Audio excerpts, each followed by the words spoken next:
আপনার কোনো অবহেলার কারণে বা আপনি সময় না দেওয়ার কারণে যদি আপনার সন্তানের আজকের দিনটা নষ্ট হয়ে যায়, আজকের দিনকে পূর্ণতা দেওয়ার জন্য আরেকটা দিন কিন্তু তার জীবনে অপেক্ষা করছে না। সন্তানকে মাদ্রাসায় ভর্তি করিয়ে গায়েব হবেন না।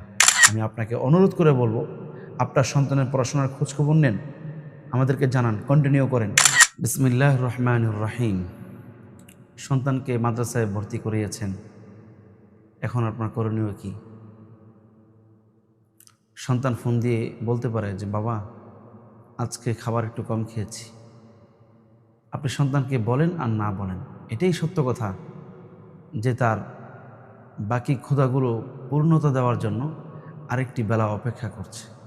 কিন্তু আপনার কোনো অবহেলার কারণে বা আপনি সময় না দেওয়ার কারণে যদি আপনার সন্তানের আজকের দিনটা নষ্ট হয়ে যায়,